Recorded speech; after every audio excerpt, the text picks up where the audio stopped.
Hello. Passionate about sustainability, energy, and climate? You're in the right place. Welcome to Energ'Ethic. I'm Marine Cornelis, and together we will engage with people who dedicate their lives to climate justice and making a just energy transition happen. They may be activists, scientists, policymakers, or other enthusiasts, just like you. Let their life stories and insights inspire you to build a better future for people and the planet.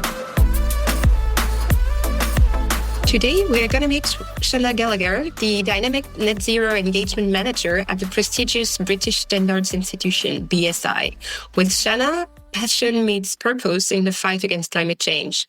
She stands at the forefront of a groundbreaking coalition bringing together ISO, the UN Race to Zero campaign, and the UNFCCC Global Innovation Hub. She leads the charge in corporate engagement and the widespread adoption of the ISO Net Zero guidelines. Her mission, in a nutshell, is to forge credible, ambitious net zero strategies that significantly slash private sector emissions. In short, she's committed to setting the right benchmarks for climate action. Let's dive into Shana's journey. Shana, welcome to Energ'Ethic. Thank you so much for having me. Thank you, Shana. So, Shana, what sparked your interest and led you to become deeply involved in climate advocacy somehow in the formulation of net zero strategies? It is a very long story, so I will do my best to keep it short. Thank you so much again for having me on today.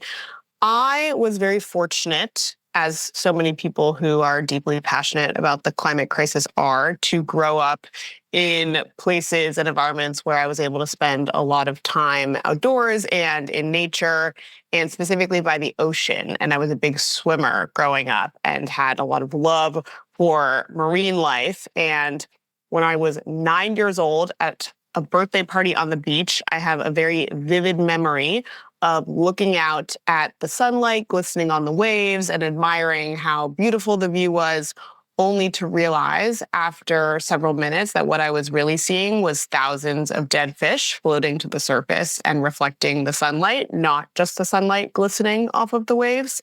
And that was the first time at a very early age that I really understood that human activity could harm the natural ecosystems that I felt so strongly that it was then my duty to protect. And so that very formative early experience led to more realizations of the role that humans are playing in altering and changing our planet and our climate. And there have been many iterations of what that has meant for me in terms of my impact, but ultimately, over the course of my career, it became increasingly clear to me that the climate crisis is in fact a political problem, not a data problem or a social problem, and that previously the biggest role that I could play, you may be able to tell from the sound of my voice that I'm American, was in driving political change and political will for action on climate in the United States. So for the past 7 or 8 years of my career, that is the work that I had been doing. And I worked for candidates and for campaigns that had very strong pro-environment, anti-climate change platforms. But ultimately, we certainly don't need to get into the upcoming election in the United States on this podcast. But ultimately, I determined that actually leveraging political systems was not the best and most efficient way to make change, given the time frame that we have to tackle the climate crisis. And so after about 7 years working in politics in the US, I made a decision to move over to the private sector, which I believe has a greater potential to reduce emissions within, again, the very short time frame that we have. And I'm very proud to say that I've always made career decisions based on answering the question, what can I do to have the single greatest impact in reducing emissions and tackling the climate crisis? And I fundamentally believe that the work that we're doing at BSI, the British Standards Institution, to help develop the world's first ever formal certifiable net zero standard is the answer right now. And so that is how I came to BSI and to the world of standards, which is generally somewhat boring and wonky and behind the scenes, but again, is a crucial lever that we can activate in order to scale and accelerate the transition and ultimately save the world. So that is my story and why I'm so excited to help your listeners understand what the role of standards is today.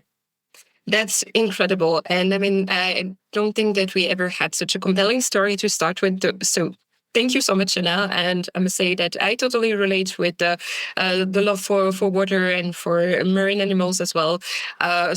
People who know me know that I have like whales all over my place, but that's really like, I mean, we all need a ways to start with. And I mean, that's also such an interesting shift you kind of made from, let's say, the political sphere to the private sector sphere, because many, at least in Europe, there are still a lot of people who are a little bit kind of who have kind of cold feet regarding the private sector possibility of action. But as I said in the introduction, somehow you and the role of ISO is to set the right benchmarks to kind of foster their action. So can you dig a little bit deeper into what those standards are for, and actually what is the story of the organizations, because there are several, for standardization? Absolutely. First of all, I feel very compelled to say, because we haven't talked about this before, Marine, that I'm also obsessed with whales. I have a whale bracelet. I have a whale tail tattoo. So we are great minds thinking alike. Whales are majestic and very motivating for both of us. That's very funny. So yes, what is the role of ISO and the history? Very proudly, I would love to tell you, as BSI likes to talk about often, that actually BSI is the oldest and largest national standards body of the 170 standards bodies that are members and participants within the ISO system. And so the precursor organization that became BSI, the British Standards Institution, was formed in 1901. So we've been around for a very long time, providing standards, which are essentially just guidance and rules, voluntary rules for how industry should proceed in designing and creating and implementing goods and services in a way that will be most efficient and beneficial for society. So BSI is the UK's national standards body, and we are the UK national body or member of ISO, which is the International Standards Organization. And I often describe ISO as the UN of standards bodies. That's how your listeners should think about it. So basically every country in the world, for the most part, that participates has a national standards body. The exception is the United States, which has lots of different standards bodies, but they're all represented within ANSI. So that's de facto the US national standards body. In every other case, a country will have just one national standards body, and they all liaise with and talk to and negotiate with each other and develop standards within the international standards system, namely ISO. So that is the structure and the role of standards. There are tens of thousands of standards around the world at both the national and the international level. The role of standards is to provide a set of guidance and definition for what good looks like for any given product or service or sector. And so when I said earlier that this can be quite boring and behind the scenes, we often describe standards as the fabric of the real economy. So there are tens of thousands of standards at work and at play every single day that already are the foundation of a lot of the trust and accountability and verification in the market. So for example, yeah, the sheet of paper, for instance, it's one of those, like the things that we can think of. Like A4, it's like the same. It's the same everywhere, yes. And the reason that we also trust the food that we eat and know it's not going to poison us, and we know that the laptop we buy is going to work, is because standards underpin those products and services. And again, they are usually voluntary. There are some standards that are mandated by law, but there is more industry buy-in because it helps to achieve credibility and trust in the market when you are abiding by standards and have the certification that comes along with abiding by standards. So different sectors and industries use standards to different degrees, but they historically have been quite industry and sector specific. And that is what we are trying to change now with this first ever formal certifiable net zero standard, because obviously net zero applies to every sector and industry, and the entire economy and all of society needs to transition off of fossil fuels into net zero. And so that is why leveraging this very powerful, often behind the scenes infrastructure of tens of thousands of standards and tens of thousands of people around the world in basically every country whose job it is to develop and then implement and certify against formal standards will provide a level of accountability and trust that is really lacking in the net zero ecosystem and the net zero governance landscape right now. And I'm sure many of your listeners will already know that greenwashing, which is when private sector organizations make claims about their climate action and their net zero action that then are not actually corroborated or based in any real plan, is much more easily achievable when there is no clear standard. So we will provide that clear understanding of not only what is a good net zero target, but what is a good credible plan to achieve it. And that is the clarity that the first ever formal certifiable standard around net zero will bring to the market. That's super interesting that you bring this issue of greenwashing forward, because the European Parliament recently voted in favor of regulation against really greenwashing and against false green claims. So from what I understand, let's say that the standards, the international standards, they are like acting in the background, whereas regulation, they will give some, let's say, broader considerations, but then in the practice, it will trickle down to somehow those kind of standards organization to make sure that there are some taxonomy, some way to talk to each other to make sure that when we talk about something, we talk about the same thing. We speak the same language. We have the same kind of understanding of the outcomes of the components as well. And that when, for instance, we talk about, I don't know, bread, we talk about something that is made with flour and water and salt, and we are not talking about something that is made with fruit. Or sugar, or I mean, there can be sugar in bread, of course, but it's not something that is made with, let's say, coal. It's not the sentence. It's not like matching with bread, for instance.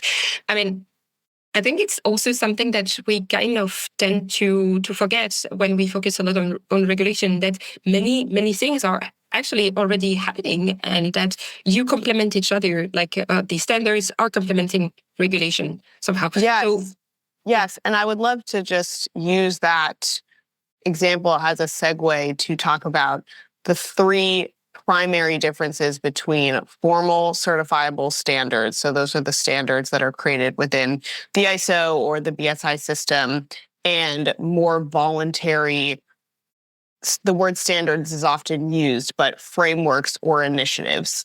And these are the frameworks that have been governing net zero action to date. And that's because, again, there hasn't been a formal certifiable net zero standard yet. There is something called the ISO net zero guidelines already within the ISO system that I'll speak more about later on. And these guidelines are part of the foundation that is informing the development of the first ever formal certifiable net zero standard.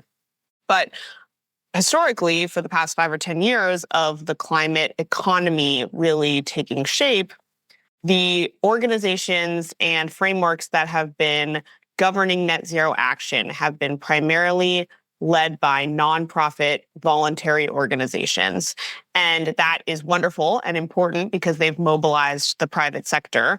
But the frameworks and initiatives, to a certain extent, I should say, but the frameworks and initiatives that they have created are different from formal certifiable standards in these three very important ways. So just to speak to the role of regulation, there is a very strong precedent for standards, formal certifiable standards, to inform legislative development in many, many contexts. And the reason for that is actually in large part because of World Trade Organization law. So within WTO law, it is mandated that as a mechanism to reduce barriers to trade, WTO member countries and policymakers within them have to refer to relevant formal certifiable standards, which often tend to be ISO standards, when they are developing policy relevant to that standard and the issue that it touches on. So from your point of interoperability and streamlining the transition, getting this net zero standard right is going to inform the net zero legislation that inevitably will emerge in countries around the world in a very important, powerful way. The two other major differences between formal certifiable standards and voluntary initiatives is the global scope of ISO. So I mentioned there are 170 different member bodies and countries within ISO. So that global structure is really going to help scale and accelerate the transition all over the world, which ultimately we really need. This is a global transition. And then there's also a very powerful and important mechanism and infrastructure called the global quality infrastructure at play. So national standards bodies and the International Standards Organization, ISO, don't operate in a vacuum. They operate alongside formal assurance bodies. And so in the UK, for example, we have BSI and then we have UCAS. And that binary relationship with the UK accreditation body, UCAS, is the binary relationship that's replicated in basically every ISO member country and at the international level, where formal standards are developed and then folks who work for these accreditation bodies, their job is to go out and train the auditors of the world who then certify and verify against these standards. So ISO standards often come with a regular audit.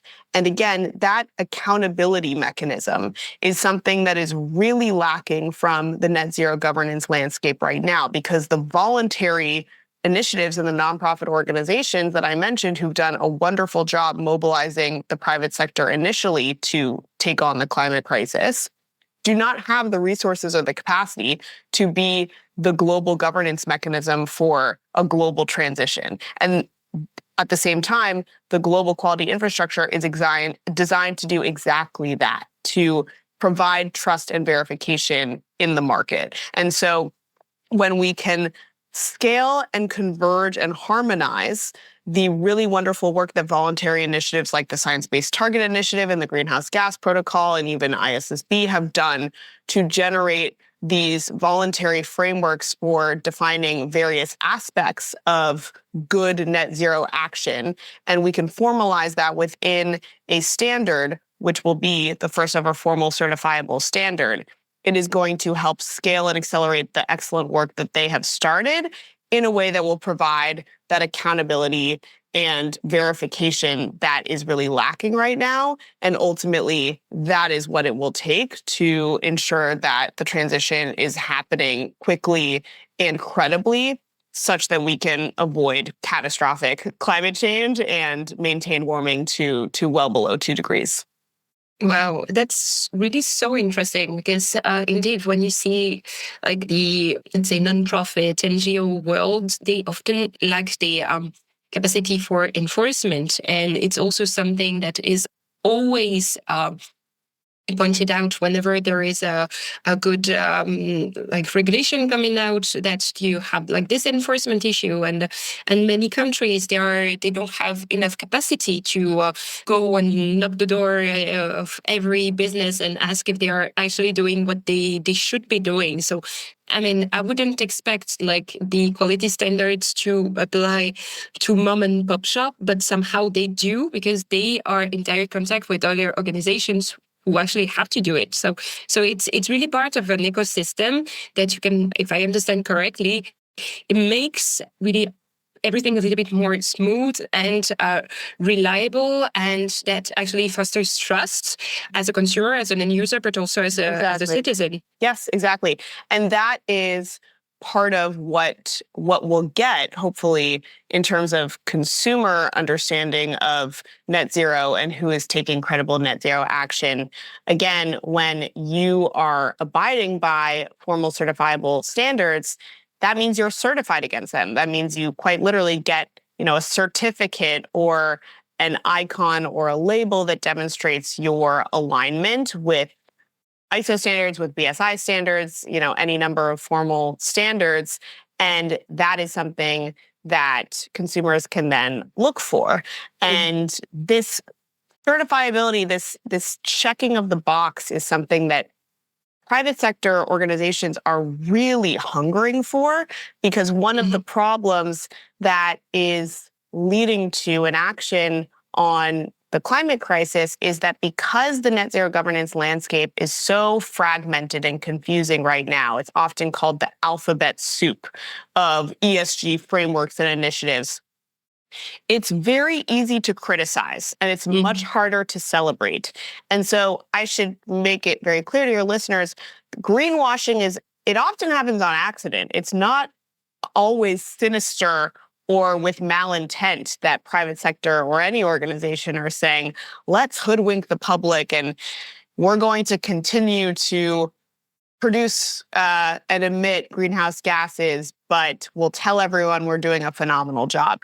I would say that does happen much more consistently within the fossil fuel industry, but in many other industries, organizations really want to take action. They just don't know how, because this net zero governance landscape of voluntary initiatives is so fragmented and confusing right now.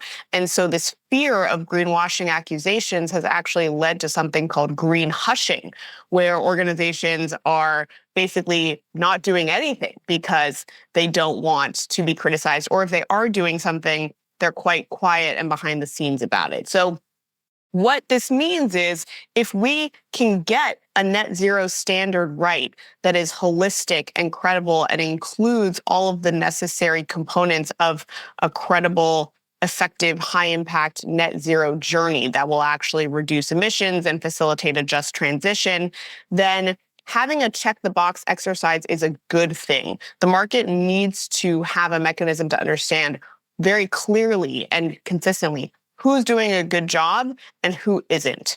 And again, that is something that you rightfully point out is just not a facet of the resources and capacity that nonprofit organizations have inherently, but it is the exact function of the quality infrastructure, the formal international standard system, and the formal international assurance system.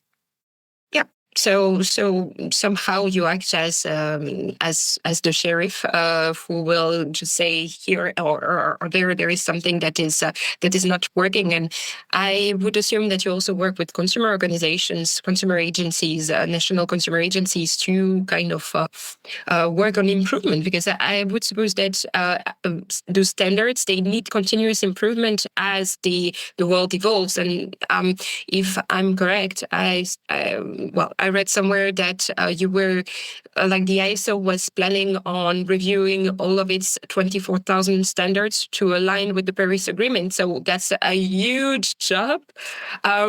So how do you make sure you stay up to date? And how does really the work in setting those kind of international benchmark do work with the multitude of partners you have to deal with? Yeah, I'm so glad you brought up that very important climate change commitment of ISO's. It's called the London Declaration, or it was originally.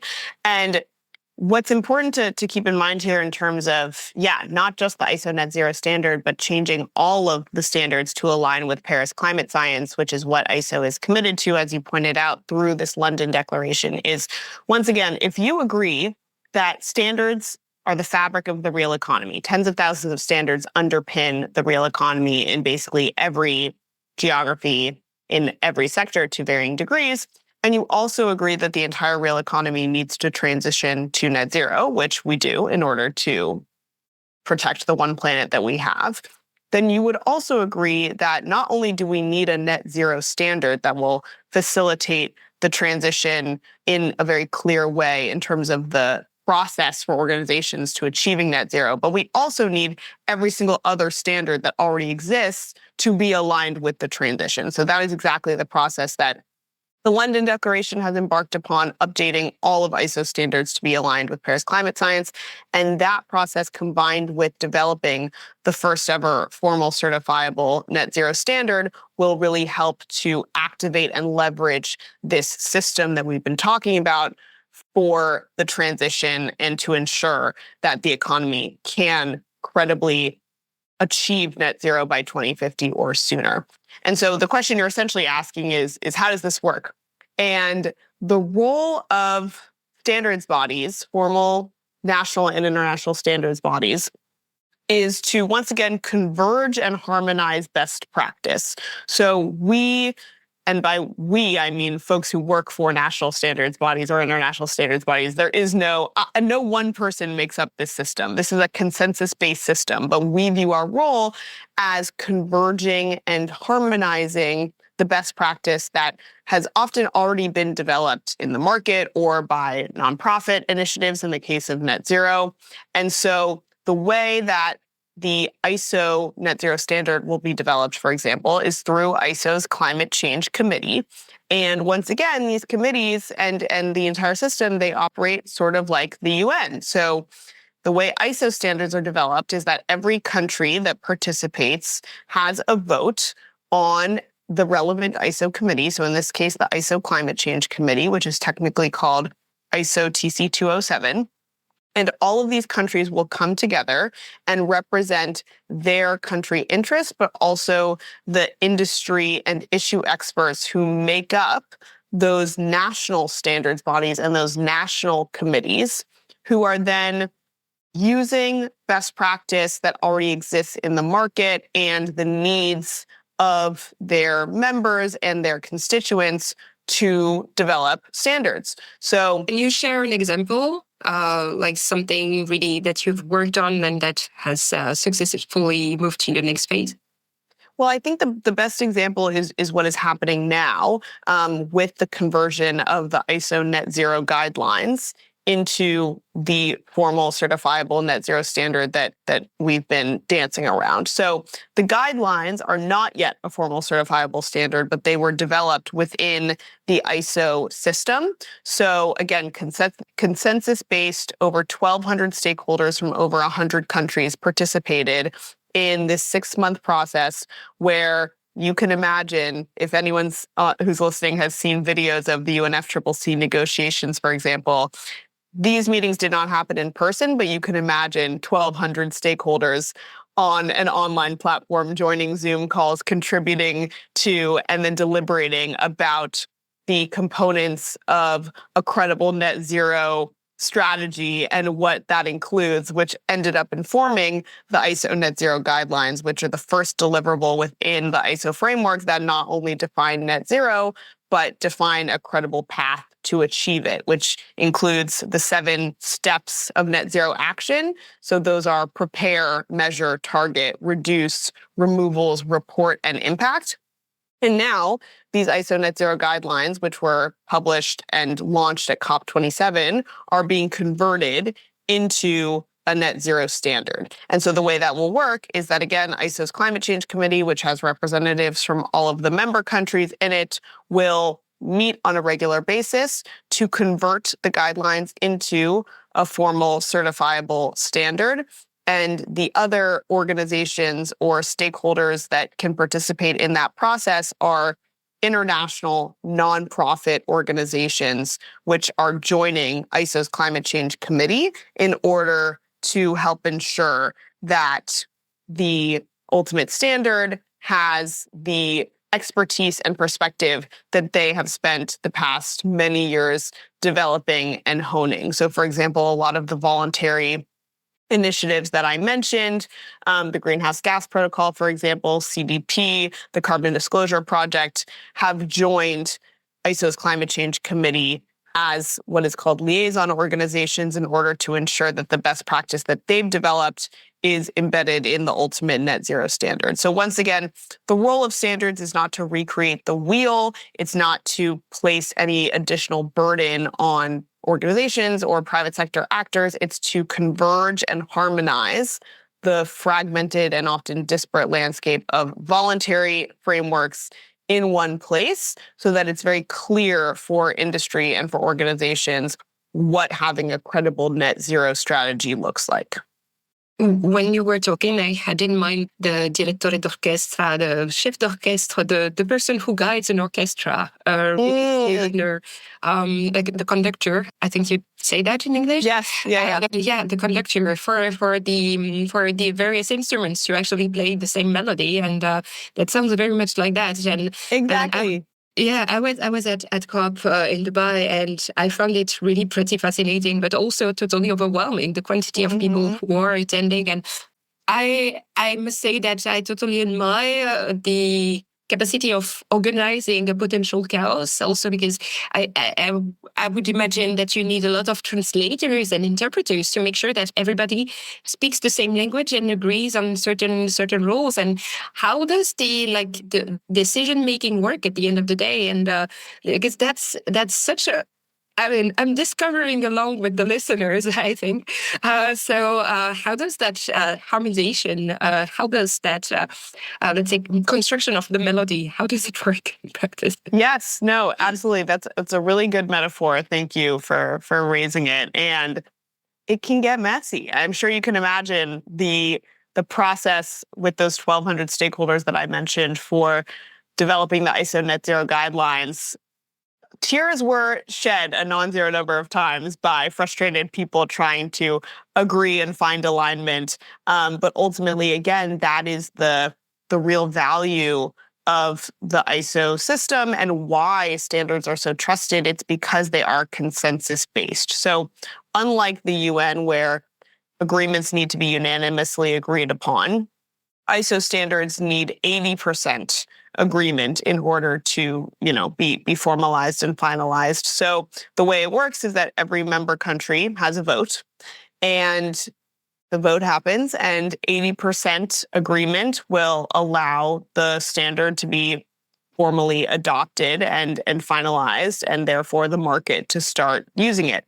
So it is a transition in its own right, having this system, which over the past many decades has happened usually in person, moving to online, and the facilitation of standards committees happening by the committee managers and the experts that they convene, again, is changing in its own right. But I'm sure all of us have been on many Zoom calls these days and can understand how a project could come together from various stakeholders all over the world. The translation element is certainly difficult. We do have real-time translation that happens for most meetings at this point, and ISO resources are all translated into 6 languages by default. Any standard will be available in 6 languages. I believe it's English, French, Chinese, Russian, Japanese, and I am forgetting the 6th one, which is embarrassing. But you should certainly go. Did I not say Spanish? Then definitely Spanish. But if your listeners go to iso.org/net0, that is where the ISO net zero guidelines can be downloaded for free in any of those 6 languages. And it is just a sometimes messy process of time zone and language coordination, but ultimately it has worked so far and will continue to work for the purposes of developing, again, the first ever formal certifiable net zero standard to provide that clarity and demystification of credible net zero action that we so urgently need. So if a business or a business owner who is listening to this podcast wants to implement this kind of standards, like net zero standards within their organization, what should they do? So glad you asked. And I just said the answer, but I will say it again now. The ISO net zero guidelines are free to use and download at iso.org/net0. And they are already being used by organizations around the world to create, either from scratch or to enhance, credible net zero strategies.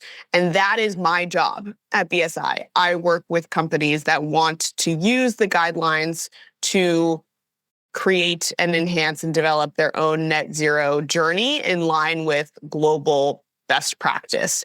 So, for example, General Motors is a company that we work with very closely that has chosen to adopt the guidelines to develop their own net zero strategy. And this is a tool that you absolutely can and should use now, even though it's not yet a formal certifiable standard. And the reason to use it now is because you can de-risk your net zero strategy. We know that what's included in the guidelines, these 7 steps of net zero action, preparing, measuring, targeting, so setting a net zero target, reducing, so actually mitigating and reducing emissions, which is, of course, in many ways the most important part, deep decarbonization, what that means for removals, how often to report, and the impact or systems approach that is required to deliver net zero. These are all aspects of a credible net zero strategy that, even though a formal certifiable standard doesn't exist yet, we know that it will. So if you adopt the guidelines and use them to create your strategy now, you'll be ahead of the curve. You can really make a name for yourself and prevent any future consequences for not aligning with the standard once it is out in the market. And once again, you can help to demonstrate to other organizations around the world what best practice looks like and what that means for you. The reality is no organization on earth can credibly say, I know exactly what every day is going to be looking like between now and 2050 in my pursuit of net zero. But by building in the principles and characteristics of a credible, holistic net zero strategy, you can really set your organization, your business up for success long term. So yes, they do exist. Any organization can use them already for free, and many organizations around the world are. And over the next year or two, as the net zero standard is developed, and when it is finally launched in public, you will be, as I've said, ahead of the curve and really able to demonstrate the credible high impact work that you're doing to achieve net zero, because we know that the ultimate standard will look in large part like the guidelines, because they are being used to inform the ultimate standard that's being developed with them as a foundation.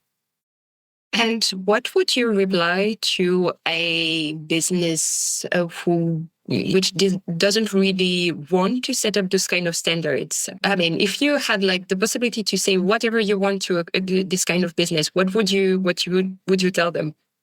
I would say that it is in your best interest to have a net zero strategy, because this is the direction the world is going, and it's ultimately strategic and beneficial for your company.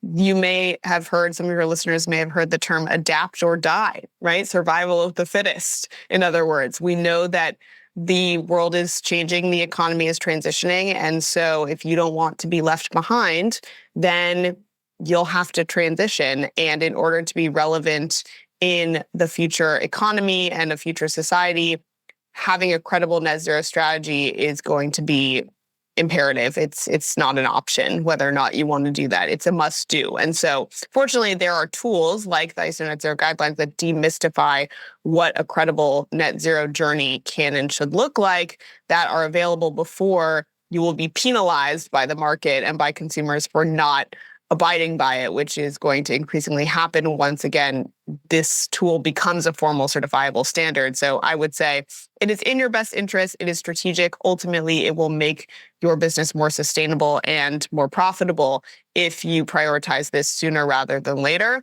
Change can be hard. It does take time and resources, but it's only going to take more time and resources if you delay action longer.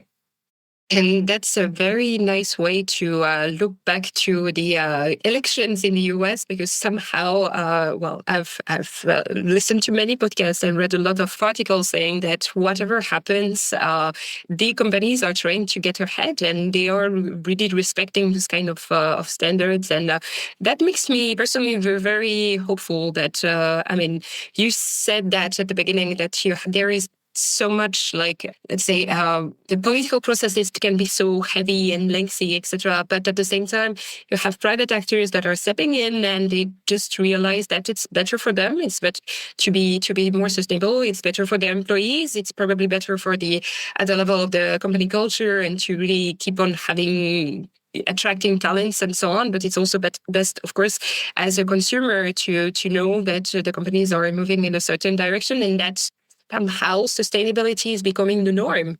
Mm-hmm. Isn't that what you are aspiring for?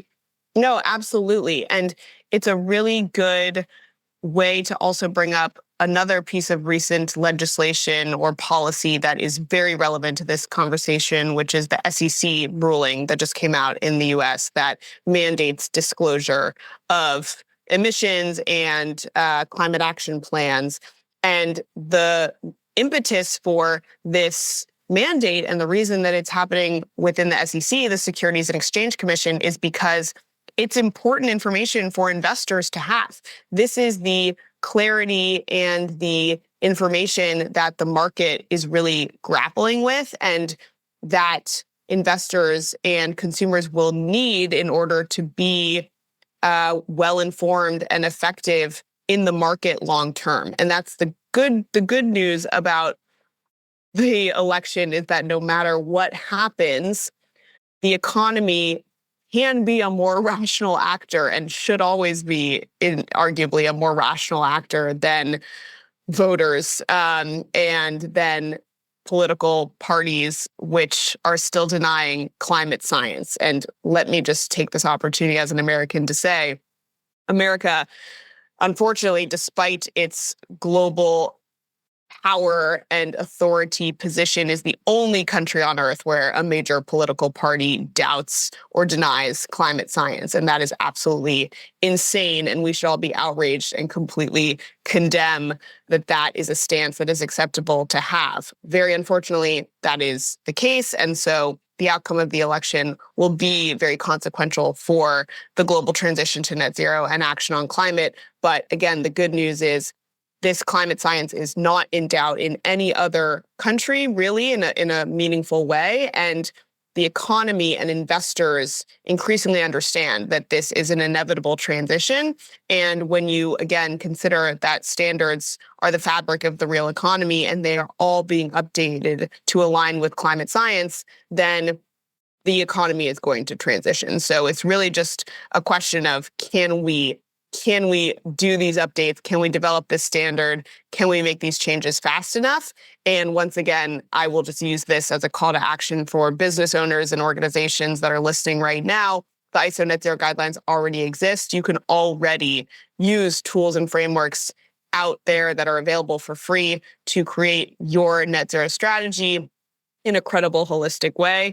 And again, it's going to de-risk your business and ultimately be really beneficial for your long-term sustainability and growth. So it's not reason to be afraid of the election outcome. It is hopefully reason to be optimistic that the economy is transitioning regardless of what happens in that election. That's great. Thank you so much, Shana.